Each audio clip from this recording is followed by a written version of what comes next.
Yes sir. Kampuni safi kabisa ya Kapaya The Great Films kutoka pande za Geita wanatukaribisha kutazama bonge la film. Yes, ni moja kati ya picha bomba kabisa ambayo imechezwa kwa kabila la Kisukuma. Tunapowazungumzia Wasukuma tunazungumzia kabila kubwa sana hapa nchini Tanzania. Wanasifika kwa ukarimu. Na shughuli ambazo wanazifanya ni ukulima pamoja na ufugaji. Basi kupitia bonge la picha hili hapa kuna mengi ambayo tutakwenda kuyashuhudia. Leo tupo na mtaalam icon ya Geita, tunamzungumzia Michael Kapaya. Yes, bado tupo katika mtiririko wa zile picha zake kali zinazohusiana na habari za usukumani huko. Leo tumepata bahati ya kuitazama hii hapa, ukweli sana. Inaitwa Wivu wa Ntemi. Wivu wa Ntemi. Yes, Wivu wa Ntemi. Uni mtu ambaye ni hatari sana hapa kijijini. Anaogopeka na kila mmoja. Jamaa anafanya kila liwezekanalo kuhakikisha kwamba anaweka ulinzi kwa mke wake. Hataki mazoea yote. Hataki mtu yoyote amsogelee mke wake. Ukithubutu kufanya hivyo, mnamalizana mapema sana. Jamani, kipengele hapa kijijini. Picha yetu inafanya kwanza na utangulizi namna hii katika maeneo fulani hivi ya kijiji cha Mshinde. Usikimbie. Unaweza kaiacha hii fimbo wewe? Nikikupondea hii fimbo utaiacha? Na kupiga nalo shingoni mpaka unanyea hapo hapo. Mara ngapi na kuzuia usiwe karibu na mke wangu? Sasa jamaa alianza kumchangamkia pale. Tembezea kipigo bibie. Pigwa kweli kweli. Kazi moja safi kabisa inaitwa Wivu wa Ntemi. Ni wakati wako mzuri wa kukaa, twende sambamba pamoja nami ili upate kuifurahia zaidi burudani hapa. Ni katika maeneo ya kijiji cha Mshinde kilichopo kwa Geita. Leo tunapata kumwona bwana mmoja anaitwa Rugwisha. Alikuwepo katika pitapita zake za kuelekea shambani, ndipo alipobahatika kuwaona wadada wawili, nao pia walikuwa wakipita katika maeneo haya.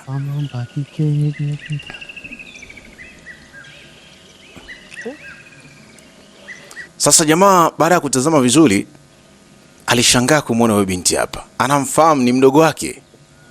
Alishangaa sana kumwona maeneo haya. Na wewe huku? Mimi ndo nikuulize, wewe huku unafanya nini? Mimi nimeolewa huku. Aha. Kumbe umeolewa huku. Milembe. Basi binti alishuka magoti na kumpa heshima kakake. Limekuwa ni jambo la faraja kumwona kakake katika maeneo haya, maana ni muda mrefu ulikuwa umepita umepoteana. Ase? Karicho? Huyu ni kakaangu. Ndio wa kwanza kabisa kuzaliwa kwenye familia yetu. Anaitwa Rugwisha. Aha. Sawa sawa. Basi Kalicho ni wifi yake na Milembe. Naye pia alishuka magoti na kumpa heshima yake Rugwisha. Sasa mnaendeleaje hapo nyumbani? Wanasema wanaendelea vizuri. Sasa Milembe alitamani kumkaribisha kakake pale nyumbani. Anasema unatakiwa ukaribie pale nyumbani upate kufahamu napoishi. Anasema kwa sasa naelekea kule shambani katika pilika zangu. Kwa hiyo nikitaka kuja niulizie nije kwa nani? Unafikiri unaweza kupotea? Hautoweza kupotea. Kakaangu anafahamika sana katika kijiji chetu hiki. Ukifika tu ulizia kwa Ntemi au kwa Malemi. Hata mtoto mdogo anakuleta. Anasema haina shida. Basi kaka, usijue kanidanganya. Siwezi kuwadanganya bwana. Sasa wacha nielekee kwanza huko shambani nikapambane. Mmesema kwa nani? Kwa Ntemi au kwa Malemi? Okay, basi sawa. Basi sawa kaka, wacha sisi twende. Basi wanafanya kuagana pamoja namna hiyo. Tuko njia moja au? Hapana, sisi tunaelekea huku. Basi sawa. Basi haina shida. Milembe. Hata kunona hamna. Umekuwa ni muda mrefu sana. Huyu jamaa ni mpambanaji sana. Pengine huenda kipindi mdogo wake anaolewa hakuwepo nyumbani. Tukiachana nako sasa tunakuja kupanda pili, tunamwona mwamba mwenyewe. Wanamuita Ntemi, Michael Kapaya. Huyu jamaa ni shida. Ameweza kufanya kazi nyingi sana. Endelea kumfuatilia kupitia chaneli yake ambayo inapatikana pale YouTube. Kapaya the Great Films ili uweze kupata burudani zaidi. Ujamani kipengele. Anajishughulisha na ukulima pamoja na ufugaji. Sasa leo anamuita mke wake.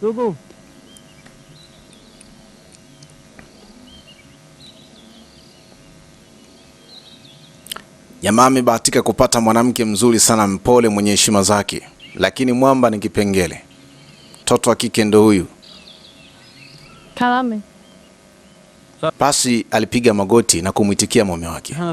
Anasema anahitaji kuelekea huko malishoni kwenda kuangalia mifugo. Wachungaji wameniambia kwamba ng'ombe wanaumwa, kwa napeleka dawa. Alimwambia Pasi, wewe nenda ukaziangalie. Utanikuta mimi. Lakini utaki kutembea tembea kutoka hapa nyumbani. Ukae na kalicho hapa. Sitaki uzungushe kiuno chako huko mabarabarani, vijana waanze kukutamani tamani huko. Nitaua.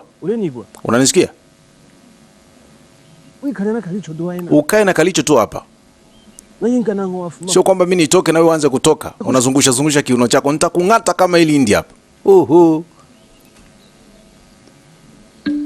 Jamaa hataki masiara. Analinda kilicho chake. Usipokilinda chako wanakulindia jamaa. Lakini bibia naye ana kipengele.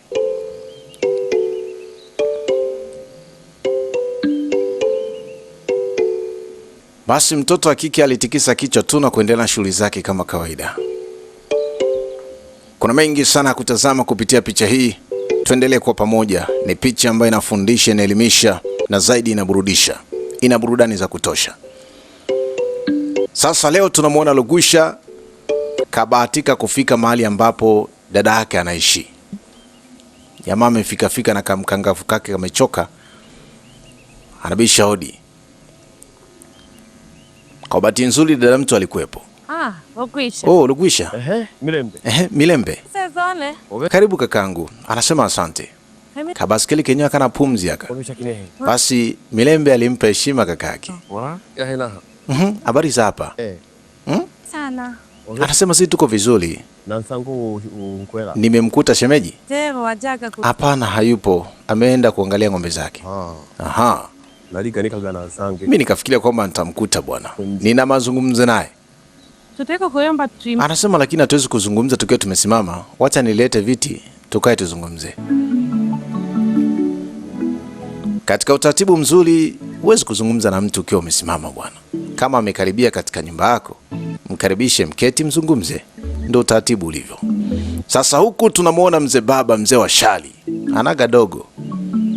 Anamtazama tu bibia anayekuja na chati njia nzima ni yamejaa. Mpimia. Alikuwa akirudi zake nyumbani kutoka kuangalia mifugo yake huko. Sasa kakutana na bibia hapa. Cheki mambo hayo. Saka mpalamia. Wewe mama wewe. Yaani njia nzima unaangalia simu tu, uangalie unakokwenda. Hii njia ni ya kwenu? Ni ya baba yako hii? Ya bibi yako? Wewe baba wewe.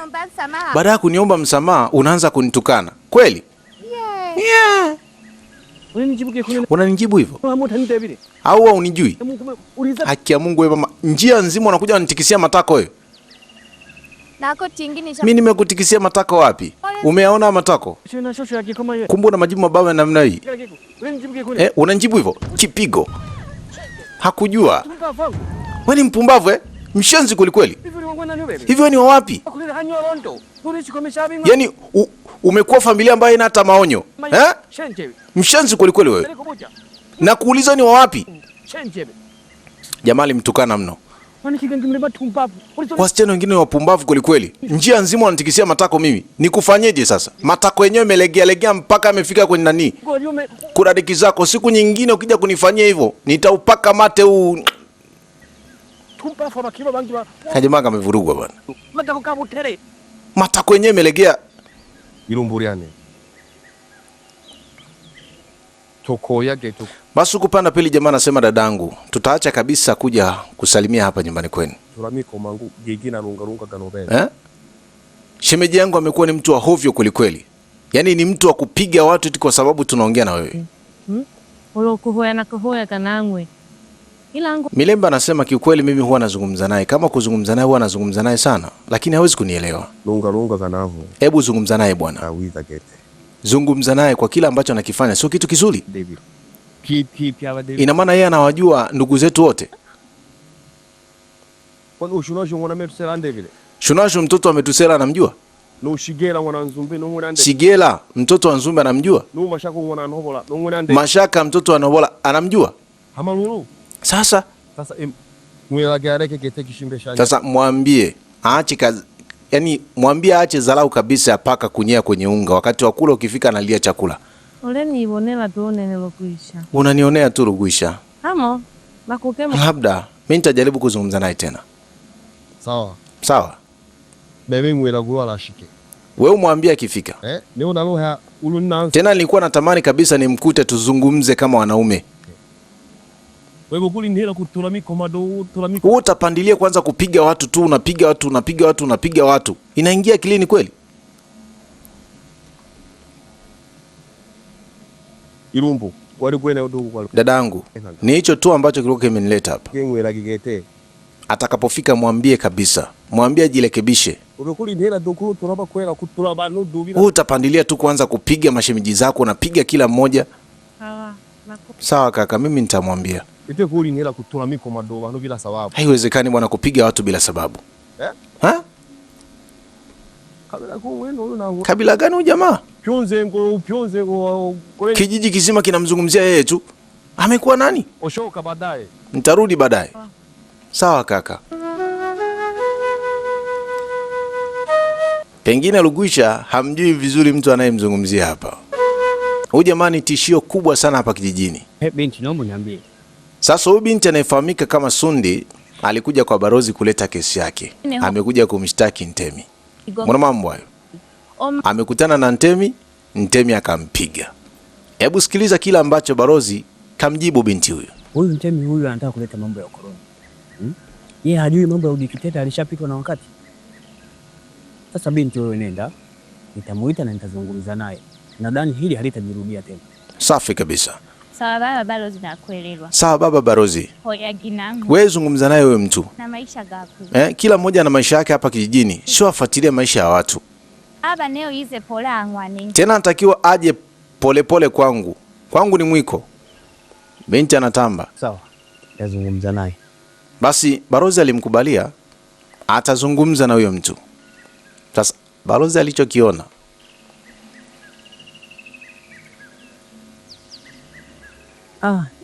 hivyo kwa muonekano wako. Anasema hata hivyo kwa muonekano wako huo, naume za watu tuache. Lazima tu uvunje ndoa za watu. Hao sio makalio. Wagosha. Jamani. Mtoto kalegea, mtoto yuko nyepe. Sasa huku upande pili kunyumbani, bwana Ntemi karudi nyumbani bwana. Alichokikuta, kakuta kuna mistari ya taili za baskeli hapa. Sasa mwanaume anakagua.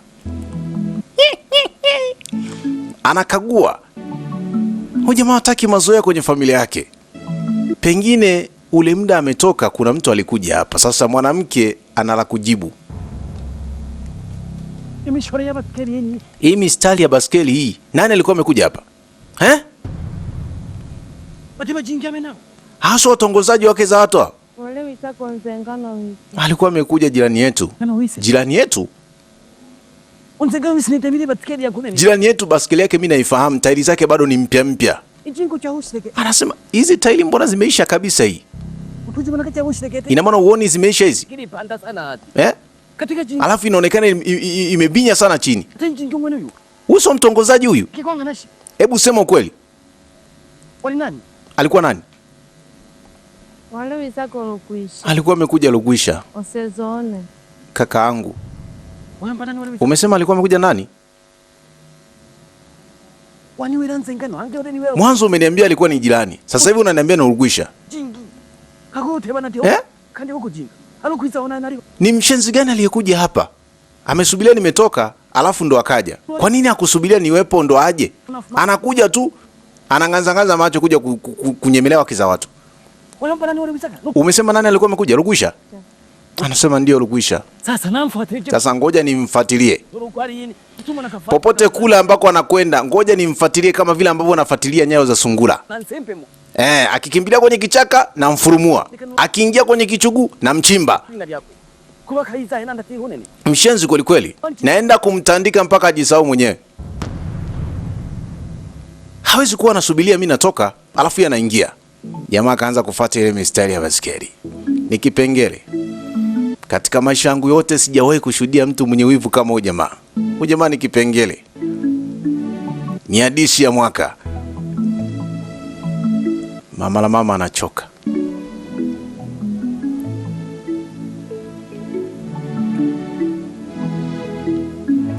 Shimo aliloingia amekutana wenyeji wake. Hii ni ndoa ama ndoano? Jamaa anafuatilia zile nyayo za tairi ya baskeli. Yuko makini kweli kweli mzee baba. Ana hilo fimbo lake hilo. Akikutandika nalo, lazima ukumbuke ulichokula juzi. Mapema kabisa kabla ya kwenda kuzubala.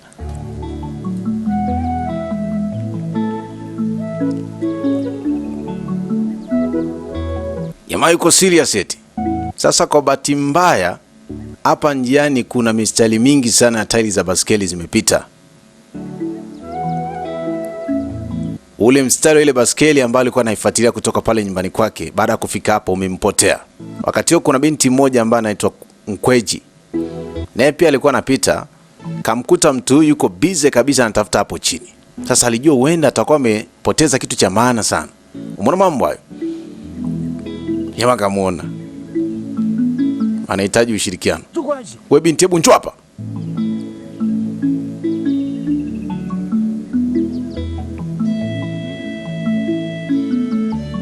Jamaa ukoro ni hatari. Umekuaje baba? Nilikuwa nafuatilia mistari ya baskeli hii. Imetokea nyumbani kwangu bwana. Kwa bahati mbaya nimefika hapa imenipotea bwana, nimekutana mistari mingi ya baskeli hapa. Sasa nahitaji unisaidie. Hii hapa, hii tairi ndo naitafuta hii. Binti alichoka. Sasa iko hivi. Mimi natakiwa niwahi nikuache uendelee kutafuta. Mume wangu amenituma. Oh, umetumwa na mumeo eh? Basi wahi, nenda. Lakini utakapomuona huko unakoelekea huko, umpe taarifa zake. Ningelimpata angepokea kipigo. Shenzi kweli kweli huyu. Binti alichoka.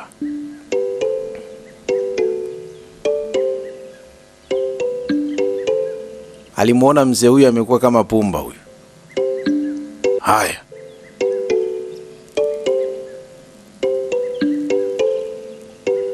Jamaa akatafuta we. Sasa mshenzi wewe ningelikupata. Yaani popote pale maji yanapotoka mwilini, ungepokea kipigo. Mshenzi kweli. Kwa hiyo pumbavu kwa unamzunguka mwanaume mwenzio, unapita kwenye nyumba yake, unamtongozea mke wake. Umepona kwa sababu tairi zimenichanganya hapa, zimekuwa nyingi.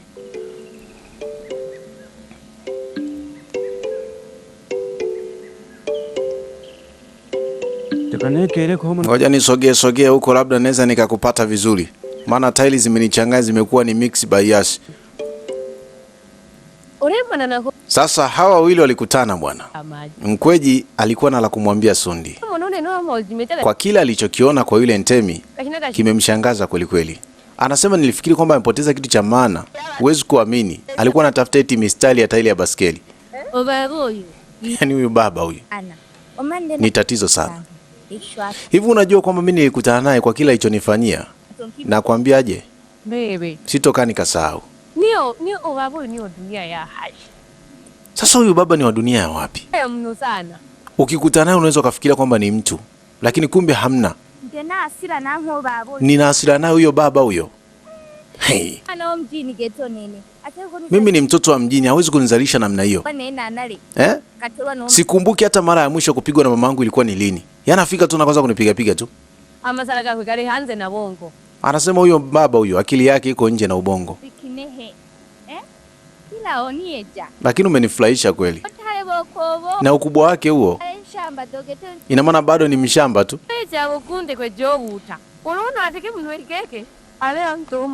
Ukimuona ni kama mtu hivi, lakini kumbe hamna kitu.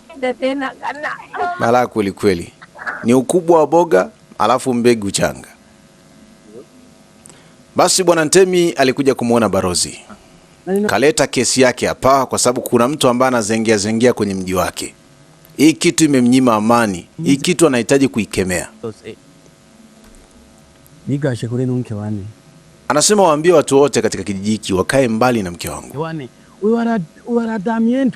Yule atakayekuwa na kichwa kigumu ameliwa. Nao waache hiyo tabia kuwa unapiga piga watu. Basi Barozi naye alimsii, binti ulimpiga na uachane na hiyo tabia ya kuwa unapiga piga watu ovyo. Yule binti ulimpiga na akaja hapa. Anasema sasa Barozi, alivyokuja hapo ulivomwangalia ulimuona onaje yule binti kwanza? Yeye akipita tu anazungusha matako kwenye njia nzima. Awafundishe vibao wanawake wetu. Kwanza yuko wapi huyo? Ameshaondoka. Ningelimkuta hapa baba. Nilikuwa namvulisha nguo. Aende uchi. Nimtandike kabisa viboko hapa mbele yako. Na wewe jirekebishe. Basi na wewe jirekebishe. Sababu wale wana wazazi wao. Na kama wana wazazi wao wanawaona. Yes. Wewe unataka wazuie kama nani yao. Watu makolangu na welelo. Sasa Jamali mjibu Barozi anasema aliyeshindwa kufunzwa na ulimwengu yani aliyeshindwa kufunzwa na wazazi ufunzwa na ulimwengu ndo sisi. Kama nilivyokuambia. Shikilia kilichonileta hapa. Yeyote yule atakayeza kumsogelea mke wangu ni hatari. Jamaa anamsifia mke wake. Tapiga mno fimbo. Waambie. Nimeshamaliza Barozi.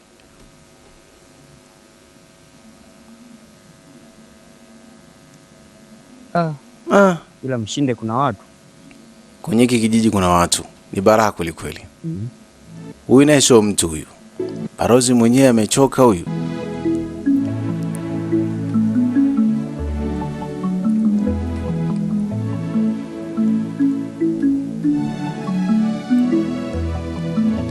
Basi tukiachana na huko tunakuja kupanda pili, ilikuwa ni siku nyingine, siku ya soko.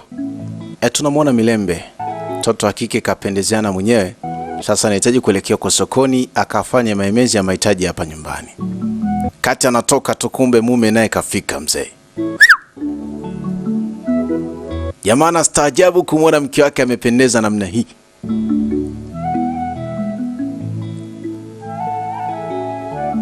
Hii nini tena? Haya mambo yameanza lini? Jamaa alimtazama mke kuanzia juu mpaka chini. Kamtasimini kweli kweli alivyonona, alafu ananukia. Sasa alimuuliza mke wangu, mbona umependeza hivi, unaenda wapi? Naenda sokoni kununua vitu vya nyumbani. Yaani unaenda sokoni kununua vitu vya nyumbani? Kwa namna ulivyo hivi umependeza hivi unaenda sokoni. Kwanza mbona unanukia namna hii? Tunaenda sokoni? Mume wangu. Natoka jela. Sitochelewa. Tunakoshoka. Ninaenda kununua na kurudi. Anasema huwezi kwenda sokoni bana namna hii. Yaani unataka uende umependeza namna hii uniache hapa? Vitoto vya 2000 vikakupitia huko. Nitaenda kununulia bwana. Chagua kitu kimoja. Aende Kalicho au niende mimi au tuende wote. Unataka ukutane na vijana wako mliopeana ahadi huko, mkapinduane huko. Mume wangu. Hakuna cha mume wangu, ingia humo ndani, vua nguo. Uvae nguo zako za kawaida ulizozoea. Toto umependeza hivi unanukia mpaka nzi wanakukimbia. Hakaya.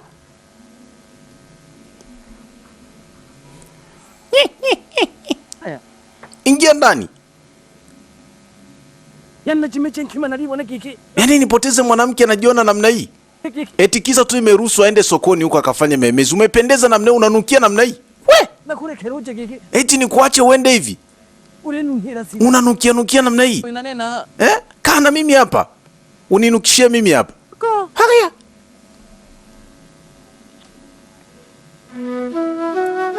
Hondo kidume wa Kisukumani huyo.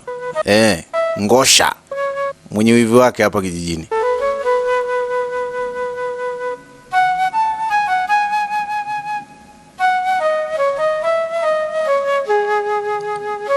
Ulikuwa ni muda fulani ambao Milembe alikuwepo katika mawazo sana. Akili yake imejaa mawazo. Anajiuliza hii ni ndoa ya namna gani?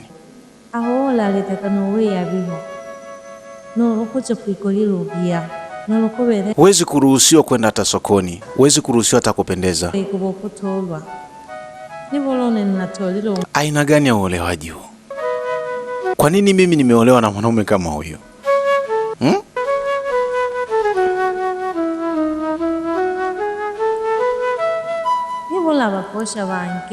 Kwa nini wanaume wengine wako tofauti? Wakiwaona wake zao wamependeza wanawasifia, pengine wanaonunulia mpaka zawadi, lakini wa kwangu yuko tofauti. Hapendi kuniona nikipendeza, hapendi kuniona nikinukia vizuri. Sijawahi kununuliwa chochote, sijawahi kununuliwa hata chupi. Jamani, huu ni upendo wa namna gani huu? Na kweli jamaa hajawahi kununuaga chochote kile. Hajawahi kununua zawadi kwa ajili ya mke wake, hajawahi kufanya chochote. Yeye anapendaga kumuona tu mke wake yuko pale nyumbani na nini anampikia. Ndio fahari yake huyu mwamba. Tukiachana na huko tunakuja kupanda pele, tunamwona Rugwisha yupo katika pita zake. Sasa leo jamaa katika pita zake si akakutana shemeji yake. Leo kazi ipo. Jamaa kachemka, alikuwa anamfuatilia huyu.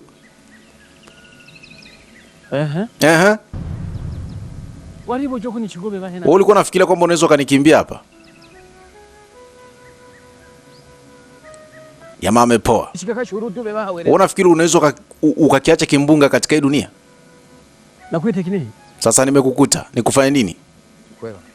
Shemeji, tusameane shemeji. Anasema hii namna kila siku kufukuzana kwenye njia haileti picha nzuri. Tusameane. Mimi ni shemeji yako mimi? Yaani kwa akili yako kwenye hilo bicho lako la hovyo hilo unaniona mimi ni shemeji yako? Na kuambia hivi nitakupiga mpaka nikuwe labda uhame kwenye kijiji. Jamaa anajitetea anasema kwamba nakuomba unielewe. Mimi nilifika tu pale nyumbani kwa dadangu nipate kujua dadangu anaishi wapi.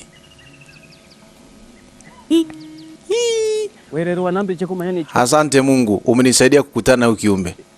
Kwa kumbe ulikuja kwangu. Ndio maana nimefika pale nyumbani nikakuta kuna mistari ya tairi ya baskeli, nikajiuliza huyu ni nani, huyu mpuzi huyu ni nani? Kumbe ni wewe. Yaani wewe umeamua kuja nyumbani kwangu mimi sipo. Ulikuwa unamtaka nini mke wangu? Shemeji tafadhali, nakuomba nisamehe. Anasema mbona haya mambo yanaisha? Haya mambo sio mazuri ya kufukuzana njiani. Eti tusameane? Sasa iko hivi. Siku yote nitakayokukuta umesimama na mke wangu,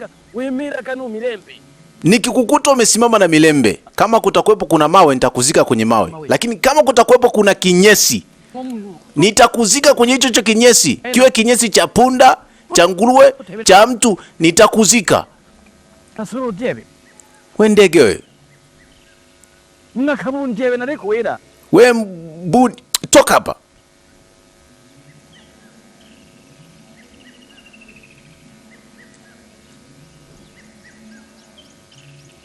Yamana neno bili tuwe mpole, anabembeleza undugu. Chai mwamba alipotoka jamani akapata jeuli ya kuongea.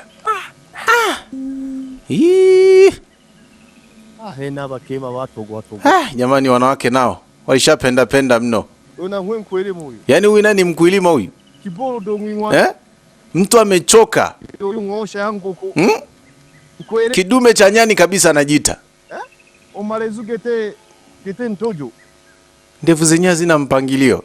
Sasa namcheka mwenzake, ndevu hazina mpangilio za kwake. Ndio basi tena. Amepiga kamzula kakimtindo. Baraka kweli. Jamaa ukimuona ni bonge la mwanaume lakini kumbe hamna kitu. Tuachane na huko. Basi tunarudisha kupanda pili. Hapa tunamwona Sundi pamoja na Nkweji wakiwepo njiani, kuna mahali wanaelekea. Basi kwa bahati nzuri bwana, walibahatika kukutana na Milembe. Milembe naye alikuwa akitoka pale nyumbani kuna sehemu pia anaelekea. Unajua anakaa sana nyumbani mpaka anaboeka, kwa hiyo kuna wakati anatamani hata kutoka. Si hapa akutana Sundi. Sundi na Milembe ni marafiki wa muda mrefu, wameweza kufahamiana tangu utotoni. Sasa leo anashangaa kumwona. Za siku nyingi anasema ni nzuri tu. Jamani, umependezeana. Milembe. Jamani Milembe, mimi nimependezeana wapi? Kono. Na wewe huku? Toke kono. Umerudi huku? Natolile kono. Nimeolewa huku mimi. Utolilwe. Umeolewa? Ulizio wangwane. Utakuja basi kwangu. Hilo raha mwako. Na kwako ni wapi sasa? Aho. Ni pale. Kasha. Wewe, kumbe ni hapo. Tuhululu mama no kumana. Anasema yani nisingeweza kujua. Kashoka kono. Hata sisi tulisharudi huku. Toko iwa na saa. Tutakuwa tunaonana sana. Kawaida tu. Alimwambia ni kawaida tu. Ene obele lile. Unajua umependezeana eh? Ntegika. Oke nilege. Yaani unaoga mpaka maji yanashuka. Unajua umenenepa. Mara ghafla mwenye mali kafika. Ala.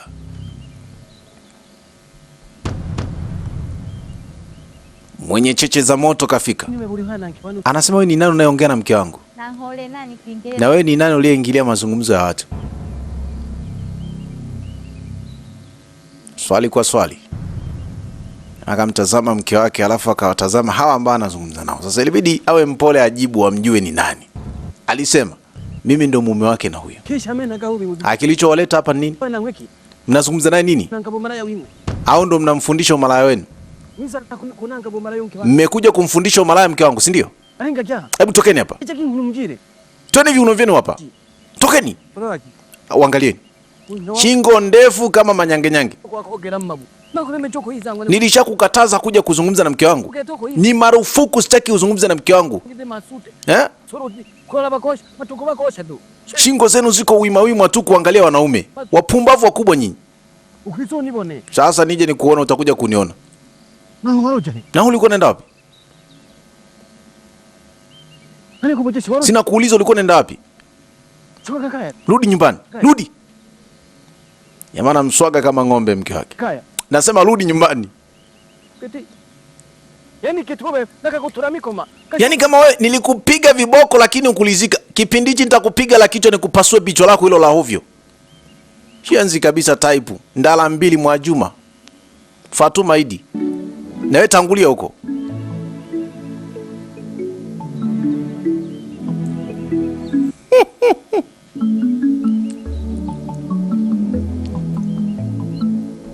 Mwanamke huyu hana furaha kabisa. Hajawahi kufurahia ndoa yake tangu ameolewa. Jamani mdhibiti. Sundi. Sasa hao walikimbia mpaka huko wako hoi. Babe. Hivi huyo ndo mume wa Milembe? Hongwene. Ndo yeye. Yaani Yaani huyo baba. Sitaki hata kumuona katika maisha yangu. Kweji twafijwa. Unaona kweji? Tumekosa tungevunjwa miguu.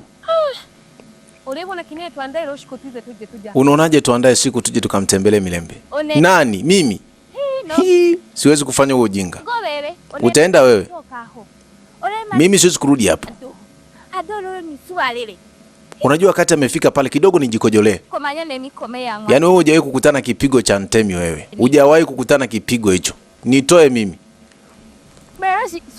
Wewe Sundi, nisubiri basi. Haya, huko nyumbani kumekucha. Ulikuwa unaongea nao nini wale? Ulikuwa unasema nao nini? Wewe umeolewa, wala hawajaolewa. Hawana wanaume. Shingo ndefu kama nyange tu wanatafuta wanaume. Ulikuwa unazungumza nao nini? Hawana kufundisha umalaya? Uanze kuchepuka, wewe mchepukaji sugu. Mume wangu wakati mwingine unanikosea. Wale ni marafiki zangu tu. Tulikuwa tuongee chochote. Anasema nitakiwa nikutambulishe. Unitambulishe nini wakati mimi najua kila kitu? Mlikuwa mnacheka mnapigana mikono. Jamani marafiki zangu tu mume wangu. Tunafahamiana tunafahamiana toka zamani. Nilishakukataza. Utakiwa kuongea na watu ambao hawajaolewa bwana. Wameninginiza matiti utafikiri nani?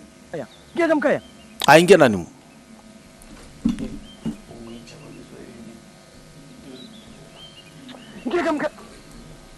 Ingia nani? Hala? lakini ngoshono leo ni hoba. Lakini mume wangu unanikosa. Tulia humo ndani pumbavu. Na kukosea nini? Shenzi kabisa. Ukae humo ndani usije ukatoka mpaka nitakapokuruhusu mimi kidume. Hala.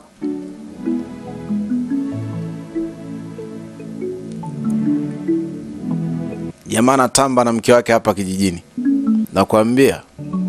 Ya utafikiri kawa dhahabu. Haya. Baada ya kutoka kumdhibiti mke wake sasa karudi kuwasaka hawa. Amekutana nao. Wewe, tulieni hapo hapo. Na mniambie saa hii. Alikuwa amewatuma kwenda kumtongoza mke wangu ni nani? Anasema hapana. Tulikuwa tunamsalimia ni rafiki yetu. Urafiki gani wao upumbavu sio kumfundisha umalaya ambao mnaufanya hapa kijijini?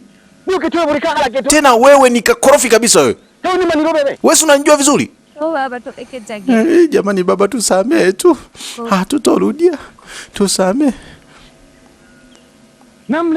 Nilishawakataza kumsogelea mke wangu. Mkimwona mke wangu muone kituo cha polisi kudadadeki. Nzi wenyewe wanaogopa hata kumgusa. Pumbavu toka hapa. Hey! Walikuwa wamekaza makalio, sasa wakapitanishwa na ikipigo. Mshenzi kweli kweli, nishakukataza nataka kumfundisha umalaya. Umelegeza matako tu mpaka ni visigino. Pumbavu kweli kweli wewe. Chai. Huyu mbaba kanishinda tabia.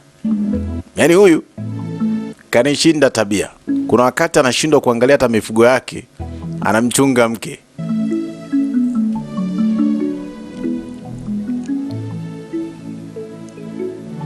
Sasa kupanda pili Sundi anasikilizia maumivu. Hiyo fimbo imepenya kabisa mpaka kwenye makalio. Wako hoi. Kwa hiyo Sundi umeamua kabisa kuachana na rafiki yako. Umesahau mlikotoka. Anasema nafahamu kabisa. Yule ni rafiki yangu. Tangu utotoni kabisa tumesoma chekechea pamoja. Kwa hiyo yeye hawamlaga. Kwa hiyo umeamua nini? Bado ni kichwa ngumu. Anasema wacha nimtafute bila mume wake kujua ili tuzungumze vizuri. Ile doleka. Inawezekana. Ibobaliambe huyo. Lakini kwa uivu huyu mtu utakufa. Nkweji wewe nenda tuonana baadaye. Lakini unachokitafuta mimi kwenyewe kesi simo.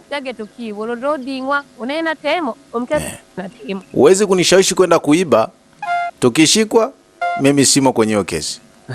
Tuachane na huko tuje kupanda pili kwa balozi. Nini kuhusu hilo swala lako? Bwana Rugwisha ameleta kesi yake kwa balozi. Sasa hii ni kesi inahusiana na habari za ukoo. Sasa yeye kamshirikisha balozi aingilie kati, awapatanishe yeye pamoja na shemeji yake. Wapatane. Anasema yule mtu ni ndugu yangu kabisa. Amemuoa dada yangu. Yaani tunavyozungumzia hivi sasa siruhusiwi kupeleka mbaliga zangu kwenye nyumba yake. Jamani mkorofi.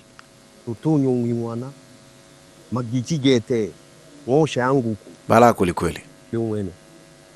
Jamani ajikuta kidume cha nyani kabisa. Lakini mbona mambo mengine sio ya kuleta kwangu? Anasema lakini mbona haya mambo mengine sio ya kuleta kwangu, ni mambo ya ukoo. Hii kesi ulipaswa kuipeleka kwenye ukoo. Wakaisovu huko.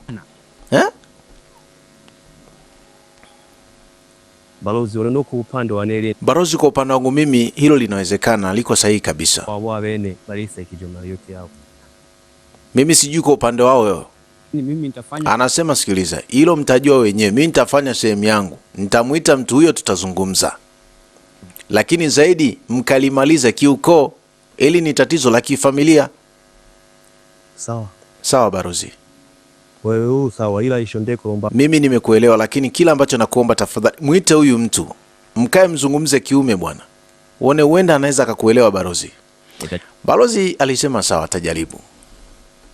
Pamoja na yote alimtia moyo mzee baba asija kavunjika, lakini kipengele anakifahamu. Mtemi sio wa kuita na kuzungumza naye kichwa kichwa. Mtemi ni hadithi nyingine.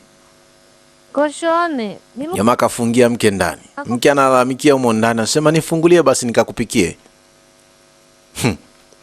Una tubena ko kwikolero kani. Nikipata njaa nitakufungulia ukanipikie chakula, kwa sasa bado nimeshiba. Kiona kwikolere. Kutoka yeraka. Tokwika chake mpaka na Tutakaa hivi mpaka lini sasa mume wangu jamani? tonene. Mimi mbona nakupenda? Yero kuyerera. Anasema mpaka utakapoacha kutembea tembea na kwenda kukutana nao malaya. Na kwikolere ngwa ukuyera kumasa. Wanataka nikufungulie ukaanza kutembelea huko vichakani huko akakugurugunze huko. Koshono tuzotegereka mioyo yaba. Jamani mume wangu usisikilize maneno ya watu. Mimi mbona nakupenda wewe? Jamaa kafurahi. Ana. Kweli? Kete. Ndio nakupenda, ni wewe tu. Imweni. Yaani ni mimi tu mwenyewe. Kwa kashinonge chewa kagu. Kwa nini ongezeke kakufuli nikubane kidogo? Donki. Hata nzi wasijui akakuona. Na wivu. Ngoja nikuongezeka kitasa. Jamaa baada ya kusikia mke wake anampenda yeye mwenyewe, akaona ni vyema zaidi aongeze hata kufuli lingine hapo mlangoni, hata nzi wasije wakamuona. Wivu umepitiliza. Wewe. Uko spidi. Futumageko gete na fujo kwa kosi. Kine. Yaani uko spidi kama limenolewa kuchinjwa huko. Natoda kagagete ko muno baba. Anasema sitaki kabisa kumuona huyo baba. Ule nonganungila. Ni nani ambaye unamzungumzia hapa? Au umekula hela mwanaume huko? Umemnyima makwanyuki. Maana nyinyi wanawake hamna dogo. Eteke ko. Sio hivyo. Enyombelo ntemi. Namzungumzia Ntemi. Jamaa anafahamu balaa la Ntemi, anaanza kungazangaza maji huko wapi? Uko gete. Ni mwache huko kabisa. Hoyo ntoro Milembe. Kumbe ndiye alimuoa Milembe.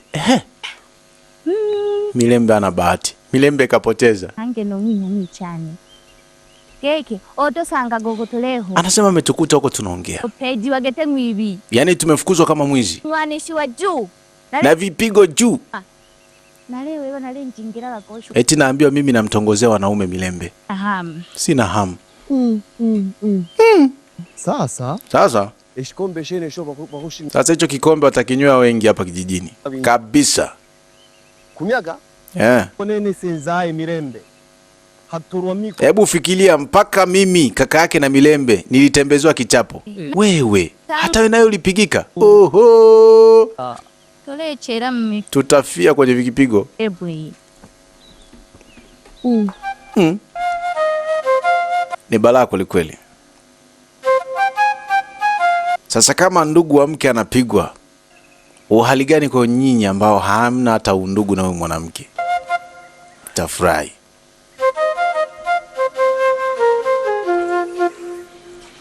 Basi leo Milembe akiwa huko kisimani ateka maji, akawa amefika Nkweji na amekuja kuteka maji. Sasa sio kaanza kupiga piga stori, lakini Milembe akaona sio mbaya amuombe radhi kwa kile kilichotokea.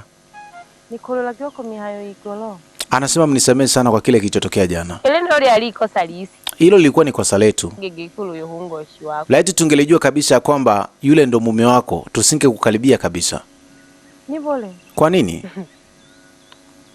Uteko kumwegera mwana wa Nshimba. Kipindi cha nzala. Uwezi kumsogelea mtoto wa Simba kipindi cha njaa. Iwashayo. Wewe mnatindirebe. We ndege wa kusinzia wewe. Na kuira kini wewe no munyangwi. Nilikuambia nini wewe na rafiki yako? Tana kamremecha keto kwa. Si niliwakataza kabisa kumsogelea mke wangu? Malaya. Mnamfundisha malaya? Na kamwira keto yo kumwekera unki. Niliwaambia kabisa msimsogelee mke wangu. Mkimuona muone kama kituo cha polisi. Sasa kilichokuleta hapa nini? Utakopera. Usikimbie maana uwezi kuishinda hii fimbo. Uroko fukume cherubu. Nikikupondea hii fimbo uwezi kuifika. Na mremecha kuona. Nilishawakataza kabisa kumfundisha malaya mke wangu. Mnatumwa na wanaume mnakuja kumtongoza. Kura diki zako. Mshenzi kulikweli wewe. Pumbafu. Na mremecha shenje. Pumbafu nkimebe. Toka hapa. Mremecha kuyikara yino nkewane. Shenje. Kashimtani kwaka. Kumbe msikii. Kisa kuna ngabo malaya. Mnakuja kumfundisha malaya. Ni unataka kupandika ruchuru. Wakati mwingine nikikupata na kuvulisha nguo na kutandika vizuri vizuri kabisa, unakimbia uchi. Mshenzi kulikweli. Sasa hiyo naona litula hata mke. Na kuvulisha kabisa na kutembezea bakola ile ninaona wapi na kupiga. Bucheka mimi wangu. Na wewe beba maji tuondoke hapa. Shenje. Mshenzi kabisa. Fanya haraka. Kashimula hizo kuna kuira ngabo malaya na. Kwa hiyo mnakuja kufundishana umalaya huku. Tuje. Shenje. Kwa jina la kuja kucheta maji kumbe mnakuja kufundishana umalaya. Toka hapa. Shenzi. Fanya haraka. Hauna nianze na wewe. Nikutembezee kichapo. Nikupapase. Ai! Tembea nenda nyumbani ukaniambia vizuri. Shenzi kabisa wewe. Jamani kipengele, jamani hatari kweli kweli. Hataki kumwona rafiki yake. Kwa hiyo amekupiga? Basi tukiachana na huko tunakuja kupanda pili. Sasa loselo. Ina maana kilo la Ubinti ambaye anaitwa Nkweji alileta kesi yake kwa barozi. nyashiji kilo manyalo ntemi. Miko. Anasema kila ukikutana na Ntemi anakupiga. Leo hii kanipiga vibaya mno. Mkono wangu hauna hamu. Makalio haina sehemu huko. Huyu bwana Ntemi amefika mbali sana. Sasa barozi anasema kwa kila alichokifanya Ntemi ina maana amevuka mipaka. Ameenda mbali. Muona ni mtu wa kipekee sana. Basi amfungie ndani. Kama anaona kabisa alioa dhahabu au anamuona mwanamke wake ni mwanamke wa pekee, basi amfungie ndani. Amfungie ndani ili watu wasimuone. Tuambele jekete baba. Tusaidie barozi. Tunateseka, tunapigika. Tusaidie barozi jamani. Ukalugo. Kisa anke do. Na wange batu. Hawezi kutupiga namna hiyo. Eti kisa mwanamke. Hata wengine wameoa bwana. Kweli nimekuelewa sana. Nitalishughulikia hili. Basi barozi alimwahidi ya kwamba atalishughulikia hilo. Tumpeleka kwa mwenyekiti. Nae. Akishindikana tunampeleka moja kwa moja kwa mwenyekiti. Nenda ukapumzike. Pole bwana. Sumbua sana wananchi wangu. Ni hatari. Kwa barozi hapa na wasumbua sana wananchi wangu. Haiwezekani kabisa. Yamana Tamba anasema hawezi kuwa barozi alafu wananchi wakawa wanasumbuliwa naona. Sasa Mwamba ndio huyu anasema wala hawajaolewa, wewe umeolewa. Kwa nini una ushirika nao? Ngoshone. Mume wangu Keshaka tuongwa nite ngono yo. alikuwa akinisalimia tu huyo binti. Wewe acha kunidanganya, najua kila kitu. Mlikuwa mnaongea, mnapigana mpaka mikono. Eh? Wanawake wana akili wale. Lazima nakutebe. Kwa hiyo ulikuwa unanifuatilia? Nasema ndio, lazima nikufuatilie. Wewe ni mke wangu bwana. Popote pale tunaenda, hata chooni. Lazima nikuchunge kama panzi. Nakuwa na nusu hata harufu yako ulipopita. Anasema kama ndo hivyo, basi sitokuwa na marafiki. Anasema hata usipokuwa na marafiki hata wote wafe. Utabaki na mimi maana mimi ndo nimekuoa. Sisi ndo tunafahamu tumekutoa wapi. Achana na mazoea na washenzi hao.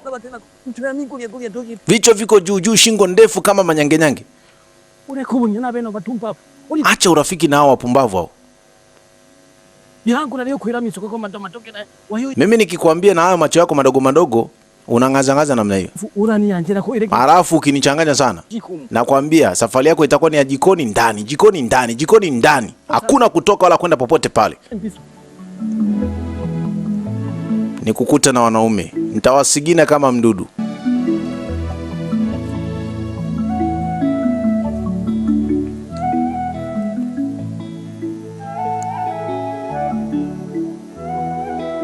Wakati mwingine kuna kila sababu ya kumchunguza sana mtu ambaye utaenda kuolewa naye. Mwana mambo hayo. Unaweza ukaruka mkojo ukakanyaga mavi. Sasa leo Milembe akiwa bafuni anaoga. Huwezi kuamini. Mume wake kaweka ulinzi. Anamchungulia, bafu lenyewe aliamini. Pengine huenda kutakuwepo na kijana. Anamchungulia namna hiyo. Yes.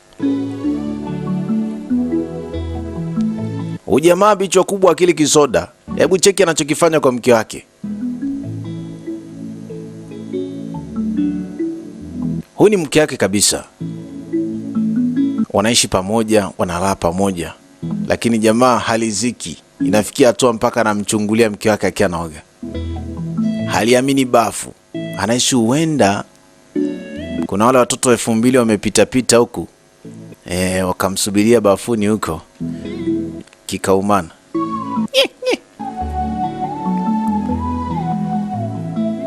Dada huyu ana kipengele kweli kweli.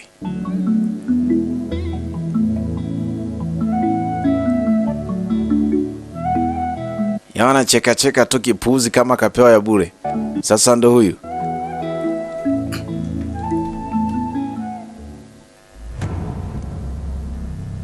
Bidana anakuja kucheki hivi anakutana na sura mume wake. Jamani kuna uchebe namna hiyo. Hakutaka kusema chochote.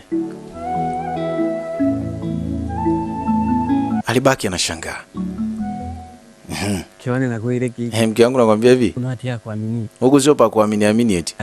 Abantu bakabisa kabupera ku maruva gitari. Unajua watu wengine huwa wanakimbilia huko mabafuni huko. Wanasubiria mke wa mtu anakuja wanamshona.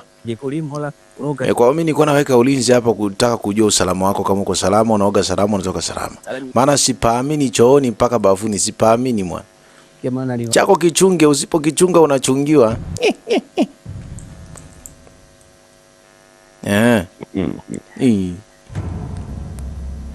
Bibi hakutaka kumjibu chochote zaidi ya kutikisa kichwa. Hausiumie. Huo ndo upendo bwana. Huo na utamu wangu lazima ni uchunge bwana. Usipo uchunge utamu anakuchungia. We. Labda utakuwa umemwacha humu. Yumo. Nakuja mama. Nikupake mafuta.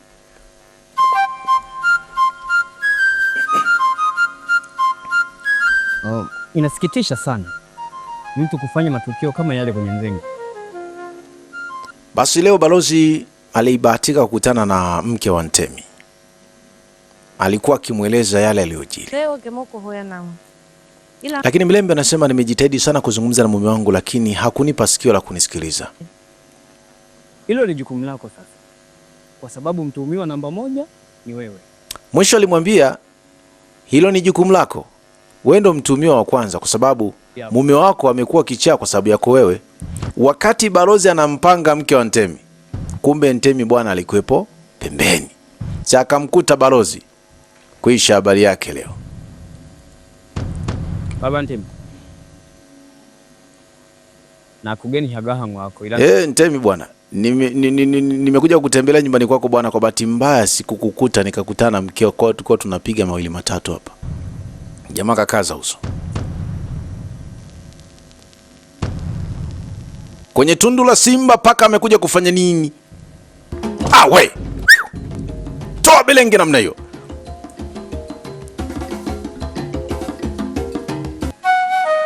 Balozi alichanganya mbaliga kabana matako. Lugwisha. Tukiachana nako tunakuja kupanda pili. Emba nakupandika na nalo umwanyi kujua munungi na michani. Sundi anatamani sana kukutana na rafiki yake. Maana ni muda mrefu umeweza kupita hawajakutana tena kuzungumza. Sasa wakati wanapiga stori mara kitambi cha balozi hiki hapa. Usalama hakuna. Kilicho mkosa ni balaa. Vipi, kuna usalama ulikotoka? Hapana. Hamna. Ukibahatika kuponyoka kwenye mikono ya simba. Ukibahatika kuponyoka kwenye mikono ya simba, inabidi ukimbie bila kuangalia nyuma. Vijana, kama mtakuwa na maongezi na mimi, mtanikuta nyumbani. Kwa heli. Katembeza kitambi. Sasa wanajiuliza, hivi kuna usalama alikotoka huyu mbaba huyu? Yaani amefula kama ng'ombe aliyekosa kuchinjwa. Kuna usalama kweli huko? Au kuna kitu kikubwa kinamtoa spidi? Anasema inabidi tutoke hapa. Kama balozi kakimbia namna hii tumbo mbele. Umeongea na wako. Ngoja tuondoke bwana. Jamaa kageuza kale kamkangafu anaondoka namna hii. Balako ni kweli. Hawakujua kilichomkimbiza balozi ni kipi.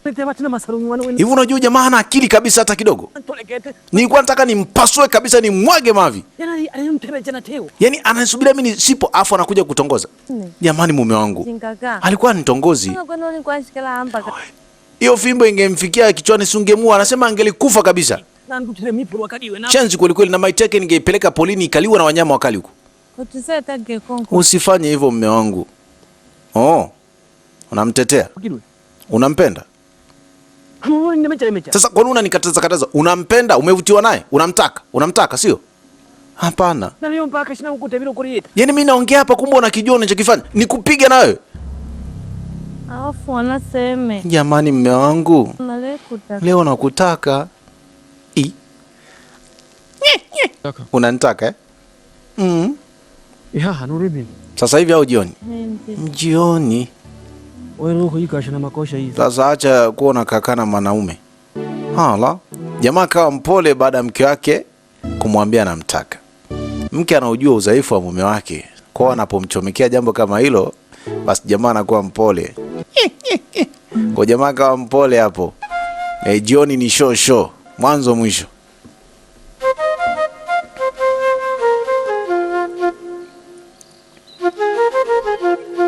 ongoshale ongosanga Sasa kwa namna walivyofanya jitihada, leo wanafanikiwa kukutana na Milembe.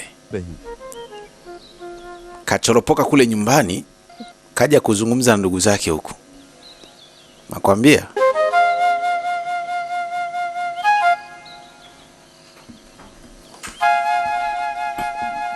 wewe atakobonera hole wewe, hajakuona wakati unatoka? atanibonelesha teho Hakuniona kwa sababu hayupo. Milembe Jamani Milembe, legete nhambi umependeza sana siku hizi rafiki yangu. okolile Yaani umekuwa. makakio wotorobonomi Jamani, kumbe kuolewa kutamwe.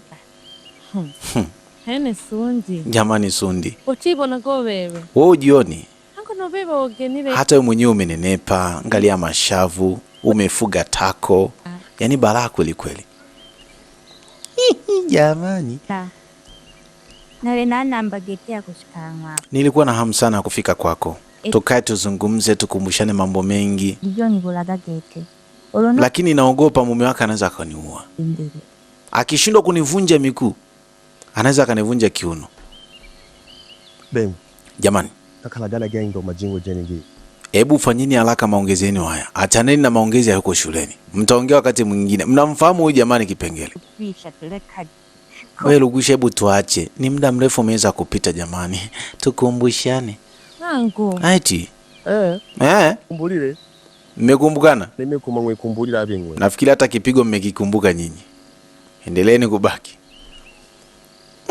Ila kweli.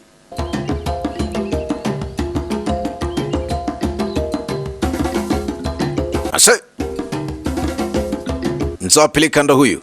Leo kamfata Barozi nyumbani. Chai. Barozi baada ya kumwona jamaa akafunga mlango. Anasema toka hapa nikuonyeshe. Unaita ubarozi wako kwa mwanamke wangu? Uko wapi? Nakuuliza uko wapi? Unataka kushindana na tembo? Unataka nikupande uniachie mavi? Uko wapi? Kuna diki zako, natoka nyumbani kwangu afu na wewe unaingia nyumbani kwangu. Unanizunguka. Unaenda kumtongoza mke wangu. Unakoromea ndani. Jamani, mimi sikwenda kumtongoza mkeo. Unakoromea ndani. Toka. Mbona umejifungia huko ndani? Kama wewe ni mwanaume kweli, toka hapa tuchallengeane, toka hapa. Nakuuliza. Chenzi kweli kweli wewe. Ina maana hakuna sehemu ya kupenya hapa. Hakuna kaupenyo hata huko jujugu. Toka huko. Unataka kuleta upumbavu kwa mke wangu? Kama ulikuwa unakosa kilichokukimbiza kama nini? Haina shida, tutakutana. Siku tukikutana uchague mmoja kati ya mawili. Kukimbia uchi au upigwe kipigo. Chenzi kabisa. Una bahati sana wewe kijana. Chenzi kabisa. Nzawapeleka naondoka. Kamwaidi siku akikutana achague moja kati ya mawili. Akimbie uchi au apigike. Baada mzee baba kutoka, balozi huyu hapa anachungulia na kuambia jicho limemtoka. Jicho limeng'aa kama mjusi aliyepana na mlango vipunde. Ni noma. Yaani hofu imemfanya amekuwa mweusi zaidi. Amebana pumzi mpaka kwenye makalio. Pumzi haina pa kupita. Bala, sasa ndo huyu analishusha. Ni bala. Huko nyumbani bwana Ntemi wakati anarudi, alirudi ananyata. Akiamini huenda wale washenzi watakuwa wamerudi tena. Watakuwa wamerudi tena kuzungumza na mke wake. Sasa ndo huyu ananyata. Anaangaza huku na kule. Bwana, sehemu hii hapa imetulia. Sehemu imetulia kabisa. Kumbe mke wake kamuona mapema sana, naye kamtokezea kwa nyuma. Achu. Abuju. Bangwa kukutenwe. Yaani unakuja kwako kama mwizi. Kama mwizi.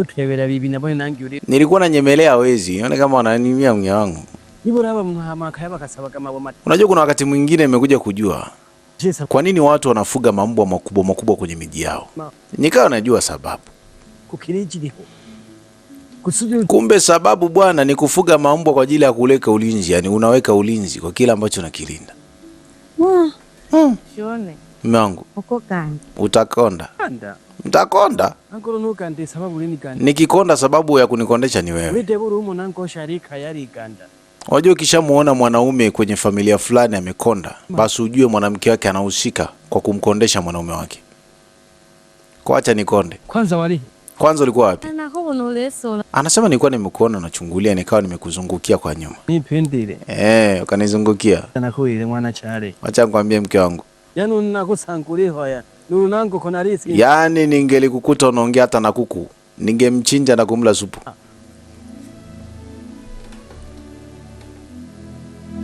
Jamaa anaona anaona wivu mpaka mifugo.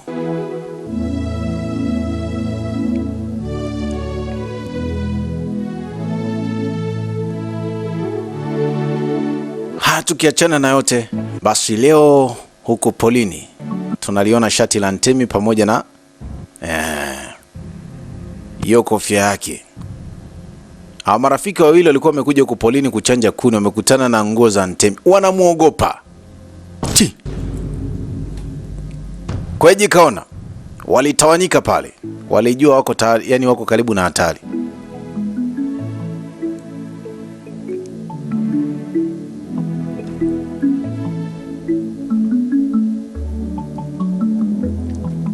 Aya. Mama na mama naelekea chooni huko kujisaidia. Jamaa alikuwa anamteba. Leo kafumwa. Kwa hiyo loloe haha wayonifuata mpaka kuibala. Kwa hiyo siku hizi unanifuata mpaka chooni sasa. Nalimwamini niki ulikobo mwene tu. Anasema sasa mimi namwamini nani kama uko mwenyewe?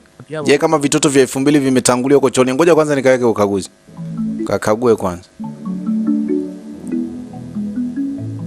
Haamini kabisa ya kwamba mke wake atakuwa salama hata huko chooni. Wivu umepitiliza. Hali safi haya nuruka ja. Pako salama, unaweza ukaenda tu sasa. Lakini nitakusubiria hapa mpaka umalize ukata gogo. Nenda ukakate gogo fresh kabisa. Mimi niko hapa nakusubiria, ukimaliza ukata gogo, hata ukisema nije nikutawaze nitakuja.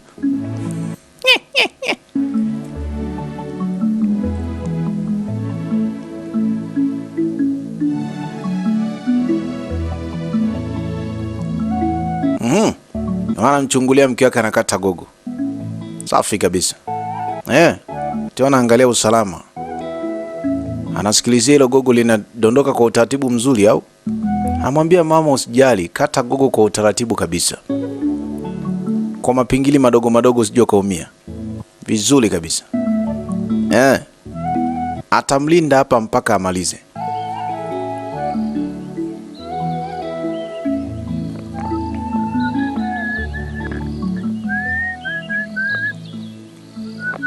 Huku tunamwona Lugwisha yupo katika mizunguko ya hapa na pale.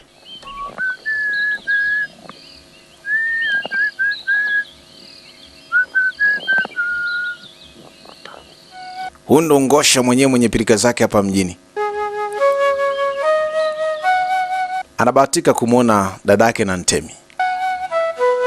Kunamwita Kalicho. Kalicho anamfahamu huyu ni kakake na Milembe.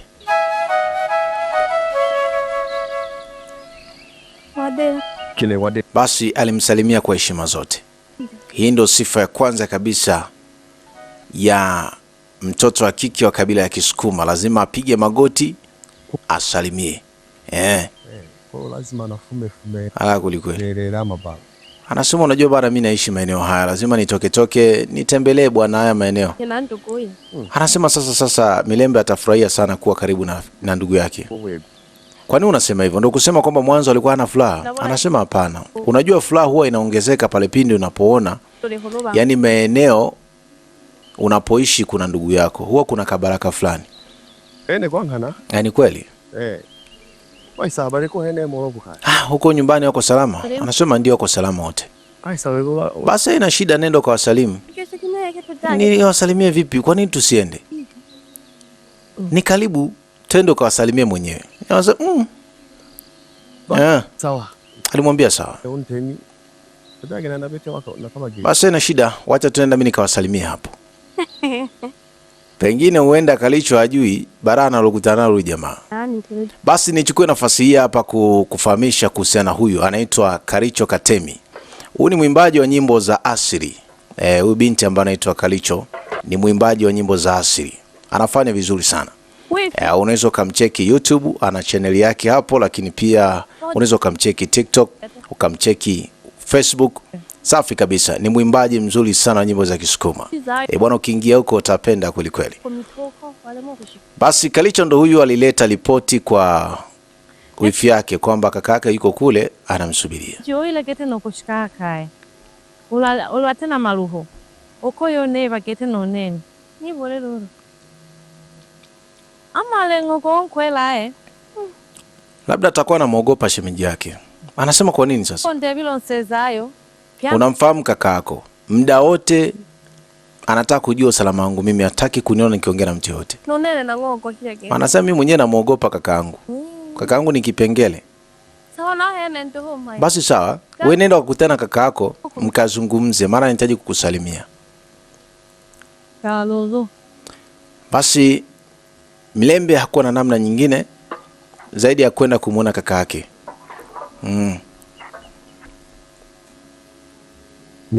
Milembe. Alame. Ndio kaka. Na alama ka kumuita na manyu. Mimi nimeamua kumuita mama. Na male yombo yani nunkwe. Ili nipate kumaliza ugomvi na shemeji yangu. Unataka kuigesha kipeshi ku. Kwa sababu hatuwezi kukaa hivi siku zote. Haiwezekani kabisa. Nakosa uhuru wa kuja kukutembelea dadangu. Una hama umayogo ngoma yogo adrogi sabuka. Mimi nafikiri labda neno la mama linaweza likawa ni dawa. Anasema umefanya jambo zuri sana. Kwa sababu hatuwezi kuendelea namna hii. Unajua kipindi na olewa mimi wewe ulikuwa haupo, ulikuwa umeelekea kwenye mihangaiko yako. Unaivize nkuno yawe kukija kunidili na chizi. Anasema hiyo sio sababu ya yeye kutokunishughulikia mimi kama shemeji yake. Ina mji wa mwisho alini. Mama atakuwa ndo muamuzi wa mwisho katika hili. Kanaje lolo. Basi acha mimi niende. Na neka ka ulalaka. Unajua nimemwacha amelala. Zomi shoto sana. Asija akaamka akatukuta hapa. Uneno kwa alipo ina odo. Anasema hicho ndo kilikuwa cha kwangu, nilichukua nimekuja kukuletea. Wala mlaga kwa uiza. Umeamua kitu kizuri sana. Nafikiri mama atakuja kusawazisha yote. Kwa David umeona ngwe. Unamjua mama yangu naye pia. Kwa hiyo ya drogi za nafasi ya wiza langu kiza kupandika nafasi ya kuigisha. Nafikiri itakuwa ni nafasi nzuri hata wewe kuja kumuona mama. Mama ni mvivu kweli kweli wa kutembelea watu. Baadaye Nuru. Basi baadaye. Jamaa akaamua kumshirikisha mama yake aje afanye uamuzi katika kesi hii. Maana hii kesi sasa imekuwa ni nzito.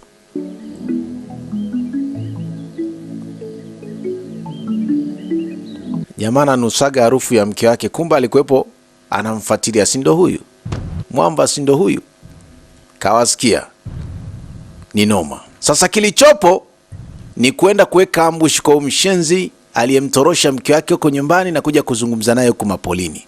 Jamaa kaweka ambush hapa, mzee baba anamsikilizia huyo Rugwisha. Huyo mara nyingi amekuwa akimuonya, hataki kumuona karibu na mke wake. Jamaa hataki kabisa kuamini ya kwamba Rugwisha ni kaka wa mke wake. Hataki kabisa kusikia habari hizo, kwa sababu watu wengi huwa wanakujaga na mbinu kama hizo alafu wanang'oka na mke wa mtu. Kwa hiyo mwamba hataki upuuzi. Jamaa kamwone shemeji bwana kashuka kwenye kamkanga fa kanaga pumzi iliyoshiba. Bila gahigi mzira. Anasema shemeji vipi tena? Nani unkwera yo? Nani shemeji yako? Nani unkwera yo nene? Mimi ni shemeji yako? Natina unkwera wa nene tumbafu getibe. Mimi sina shemeji mpumbavu kama wewe. Nakobo chembe yo nijibu sita. Wacha nikuulize swali afu nijibu vizuri. Mara yo mbela ki. Ulikuwa unaongea nini na mke wangu? Yaani wewe njoo kiwane hakaya. Yaani umemtoa mke wangu nyumbani ukampeleka machakani ukaenda kumtongozea huko, si ndio? Kwa kima kine na iko moja. Hiyo jeuli umeitoa wapi na kuuliza? Kumbe unadharau kabisa. Yaani mimi nianze kukuinda wewe? Masaka. Nena yuko chola kikube. Niwe na kutafuta mpaka kwenye vichaka wewe. Meki simpe. Unanente. Hiyo dharau umeitoa wapi? Mimi kama Antemi naweza nikakukojolesha muda wote. Pumbavu kulikweli wewe. Pumbavu. Kamkosa mwanangu. Jamaa huyo kachangamkia fursa mpaka kwenye shamba la mahindi. Mshenzi kulikweli. Mara ngapi na kuonya sitaki kuona karibu na mke wangu? Mara ngapi na kuonya? Shenzi kabisa wewe. Hivi una kichwa gani kigumu namna hiyo usikiliza? Ngoja. Au ni pande hii baskeli nivunje nikatupe huko nikauza hata mabembere jojo. Shenzi kabisa wewe. Nilishakataa kabisa dharau. Nitakuja nikuue na hii baskeli niivunje vunje.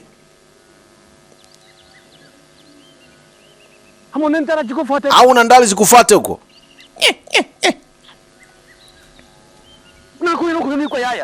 Nikikwambia utaki kuelewa. Dharau tu.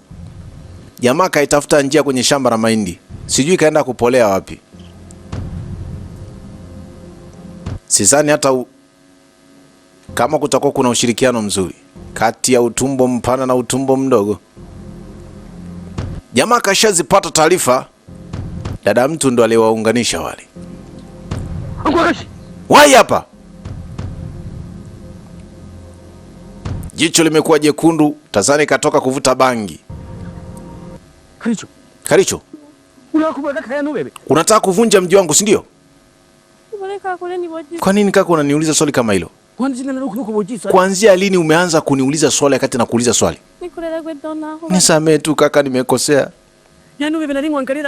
Yaani mimi namlinda mke wangu, alafu wewe unahusika kumchukua mke wangu na kwenda kumkutanisha na wanaume, si ndio? Eh? Nimesikia unasema Rugwisha. Rugwisha ni nani? Kumbe unazungumzia Rugwisha. Rugwisha si ni kaka yake. Unandaka mdomoni, si ndio? Kwanza lini umeanza kundaka mdomoni? Unataka nikupapase? Jamani kaka, nimekosea. Same. Kalicho, unijui vizuri, nasema nakujua. Sasa angemshushia huo mpapaso, utungemsahau. Usijoka rudia tena.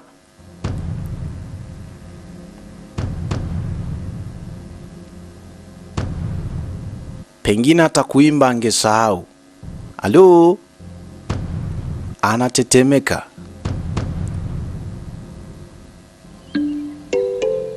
Sasa huko upande pili mzee baba anajitafuta kutoka kwenye shamba la mahindi. Alitoka spidi bila kujua na kimbilia wapi. Hii yote ni kwa sababu ya kuokoa maisha yake. Shemeji alikuwa amechangamka. Ilo fimbo la shemeji zio mchezo. Pengine itakuwa limepakwa pilipili, ukipigwa nalo uchi hilo utajiwasha mwaka mzima.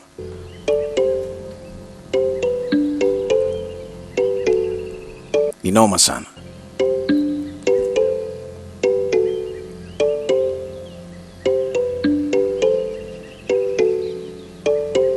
Maisha ya mtu huyu yamekuwa ni maisha ya utumwa. Suruali kubwa siku zote huwa inamtosha vizuri, lakini leo imemlegea. Pengine atakuwa amekonda kwa siku moja. Ni noma. Ilikuwa so speed ya kawaida hiyo. Ametoka kama mshale pap. Mwendo wa ngili.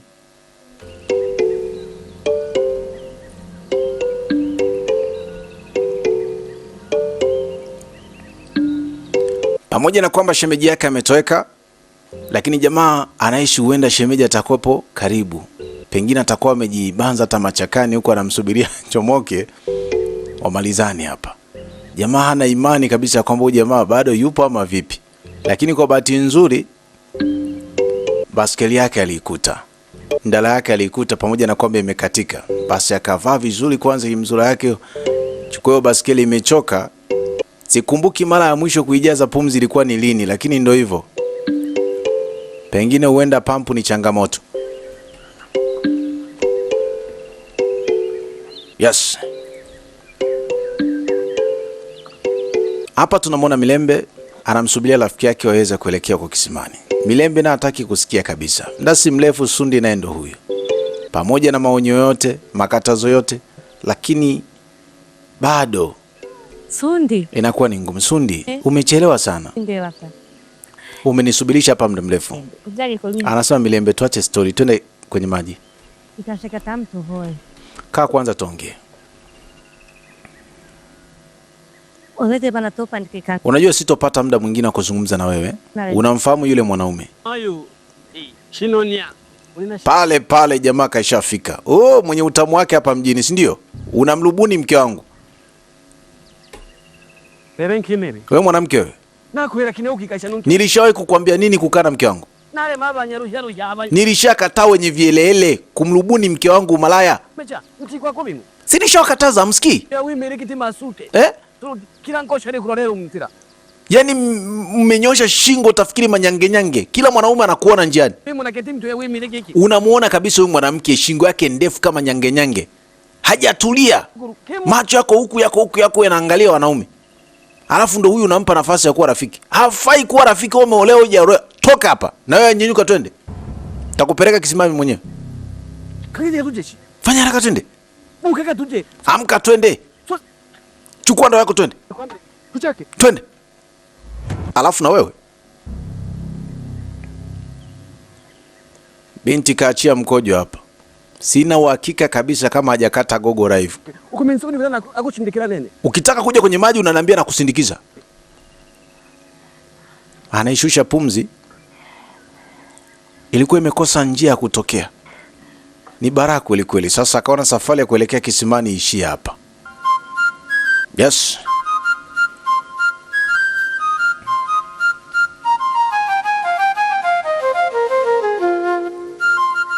Sasa leo mitaa hii kuna mama mmoja tunamwona. Kuna mahali anaelekea lakini amepotea kidogo. Ndipo alipokutana na Nkweji. Basi binti alimsalimia kwa heshima zote. Ni mai wa Maria. Wa Maria mai. Mama. Ndemala anaduma. Ndio salamu ya Kisukuma, ni ndefu kama unasoma lisala. Lakini yote hii ni kwa sababu ya utaratibu na tamaduni za Kisukuma. Binti unapomsalimia mtu mkubwa, mtu aliyekuzidi, lazima uonyeshe heshima. Unashuka magoti kama hivyo. Ni mama. Sasa mama anaulizia kwa Ntemi. Binti akawa anamuelekeza kwa Ntemi, atanyoosha na aka kanjia, akifika kule mbele basi atashuka na kanjia kingine moja kwa moja mpaka kwa Ntemi. Maana kuna familia kubwa sana pale. Okay. Kwa hiyo unajidunize na teremka. Kwa hiyo ninyooshe tuna njia niteremke, nikifika hapo nagonda kushoto huko. Mama unagonda kushoto huko. Mama akapendezwa na tabia ya binti huyu kwa sababu ni wachache wenye kuonyesha heshima kama hivi. Mabinti wengi wa sasa kusimama kwa heshima na kumsalimia mtu mzima ni adimu. Sasa binti kapoteza muda wake kushuka magoti kumsalimia. Mama kavutiwa na huyu. Anasema huyu binti mzuri hivi, na maana wanaume hawakaonagi. Yaani aka kanafaa kabisa kawa kinga. Kama akajaolewa lazima nikaunganishe na mwanangu Rugwisha. Jamani, binti ana heshima huyu. Mama anatembea na vyote. Anatembea na vyote na kutafuta mke kwa mtoto wake. Hao ndio wazazi wa Kisukuma bwana. Wanatembeaga na vyote. Basi alifanikiwa kufika katika familia ya Ntemi, na baada ya kufika hapa alipokelewa na Kalicho. Basi mama akawa amejitambulisha. Anasema vipi huku? Naona mmebahatika kupata madhao mengi. Anasema ni kweli. Vyakula ni vingi mno, tunamshukuru Mungu. Mama tumesalimiana. Ngoja nimwangalie wifi uje unane naye. Karibu sana mama mkwe.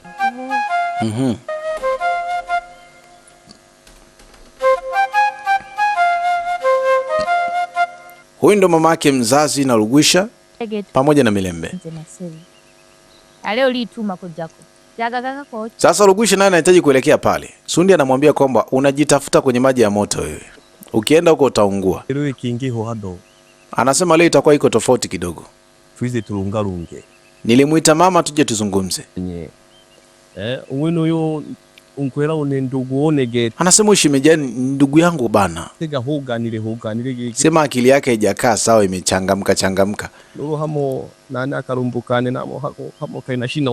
Mona, pengine siwezi kumlaumu sana, labda dada yangu atakuwa na utamu ambao umemchanganya sana huyu ushemeji yangu, ndio maana anashindwa kueleweka. Mona, sasa haiwezekani bwana. Hatuwezi kuendelea kufukuzana kama muindaji na mnyama.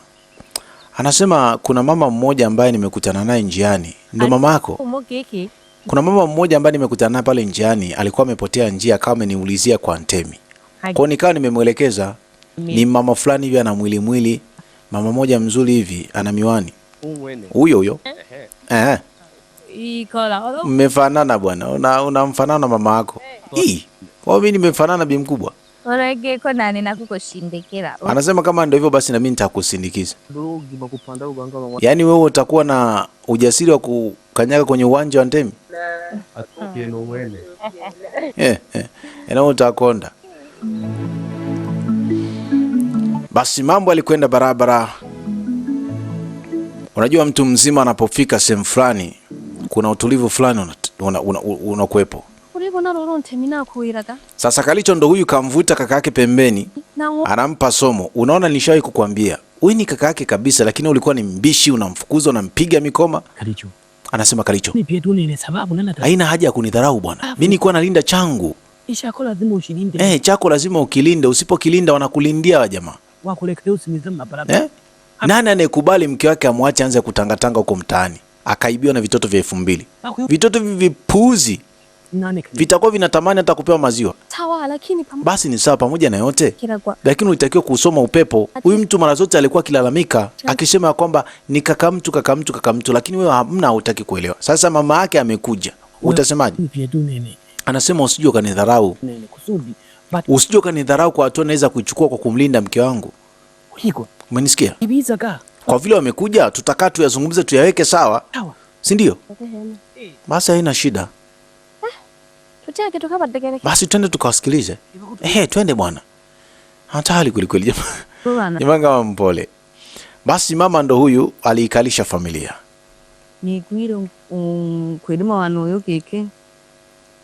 Nimepokea malalamishi kutoka kwa kijana wangu akilalamika kuhusu wewe mkulima wangu, ya kwamba mmekosa maelewano, mmekuwa mkipigana mtaani ovyo ovyo, ni kwa sababu ya wivu ulionao kwa mke wako.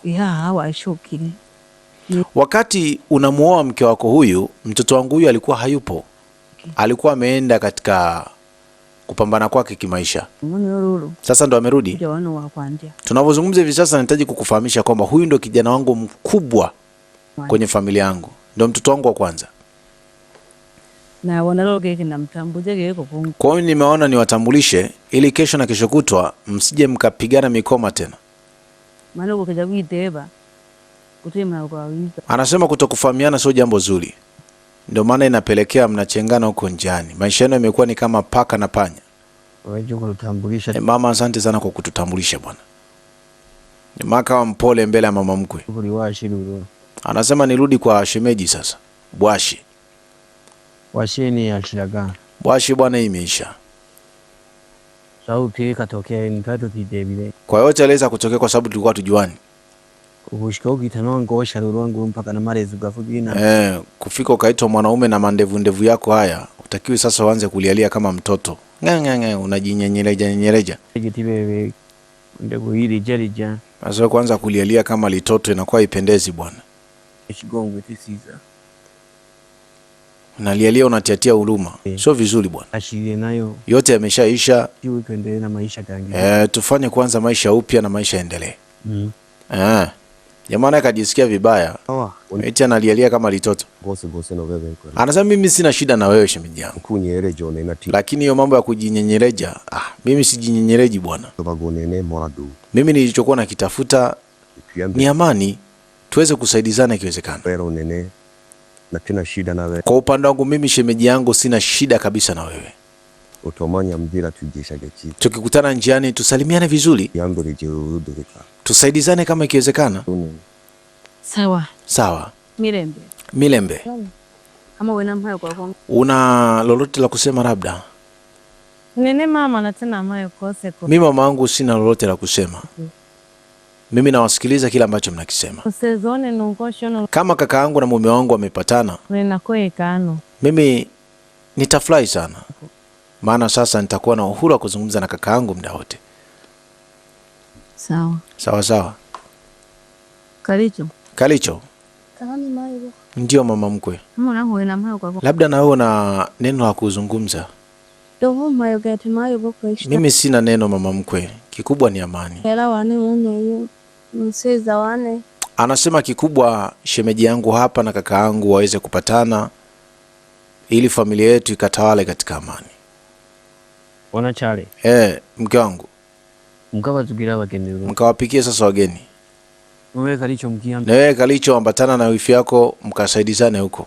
Mfanye haraka wangu. Sasa wakati wa kuzingatia umefika. Tuliholo mai. Mama tupo. Karibu sana. Oh, Bwana Bwashi. Karibu sana. Sema asante sana.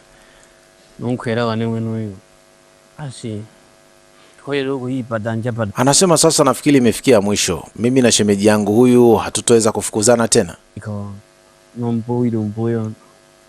Kuanzia sasa utakuwa uko huru kabisa kuzungumza na dada yako. Lakini kama utakuwa na uhitaji wa chochote, njoo bwana kwa Bwana Ntemi, nitakusaidia bwana, sina shida.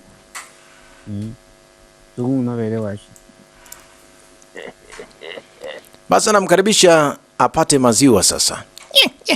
Jamaa anajisifu kwa kuwa na maziwa mengi. Ala.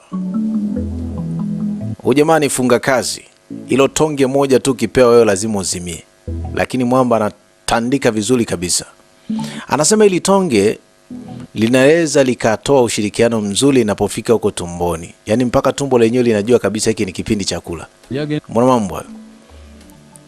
Ili kanzeria yashire bagitishi. Muda wa chakula kama hiki unatakiwa uzingatie sana. Kama unavyoona kwa familia ya Ntemi. Uwezi kula bila maziwa bwana. Tandika maziwa bwana shemeji. Piga mtama bwana. Unajua sisi Wasukuma hatulagi vitonge vidogo vidogo vya kizembe. Lazima utandike tonge kubwa kabisa. Uwezi kufanana kama mwanaume wa da. Naona mboga hizi zimejaa maziwa. Ukifika kwa Ntemi ukaponda tonge kama hili, hata tumbo lenyewe linajua kabisa kwamba huu ni wakati wa kushughulika kulikweli. Kakinjo kumazezere. Gabiza mashidi bigiri.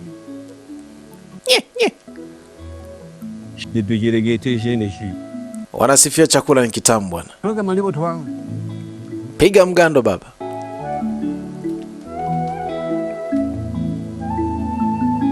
Aka kanaitwa kanunda. Nunda. Imana apigie humo. Maziwa yamejaa na kuambia tonge tu hilo kwanza lazima anyooshe. Mbona mambo? Hilo tonge hilo linakwama lakini linasukumwa na maziwa linaenda linatulia sehemu husika.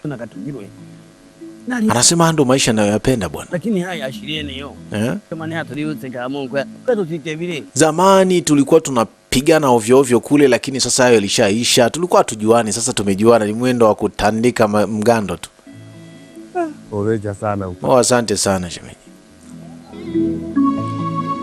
Bwana, hapa ndipo tunamaliza, tunafika mwisho kabisa mwa sinema safi kabisa. Ilikuwa inaitwa Wivu wa Ntemi, lakini shukrani za dhati moja kwa moja kwa Pazia Mbili Restaurant, bila kumsahau Teleza Mabula, Saiji Mbaga, pamoja na ofisi ya kijiji cha Mshinde. Lakini pia shukrani zingine zimwendee Jessica Kefu Mshinde pamoja na Nindagila Rukas pamoja na Kapaya family. Ni watu wa kushukuru sana sana. Kapaya The Great Films wametuletea kazi hii, lakini pia jipange kwa ajili ya kazi nyingine. Tulikuwa na mtaalamu mwite Michael Kapaya na wengine wengi, bila kumsahau Elizabeth Misaraba, Kalicho Dikatemi, Misambo Joakim, bila kumsahau Maramara Shunashu. Yes kabisa, pamoja na crew nzima. Ulikuwa pamoja nami mwanzo mwisho, na sasa tunahitimishe. Bwana, nite Makrav DJ Msaf. Katika moja na mbili, leo niko pamoja na kampuni moja safi sana ya Kapaya The Great Film katika moja na mbili, kusababisha mambo ya ukweli kabisa. Tulikuwa tunaiwakilisha vyema filamu hii hapa ambayo ilikuwa imechezwa kwa kabila la Kisukuma, kuiweka katika lugha safi kabisa ya Kiswahili, ili na wengine wasiojua Kisukuma basi wapate kuelewa nini ambacho kilikuwa kinazungumziwa.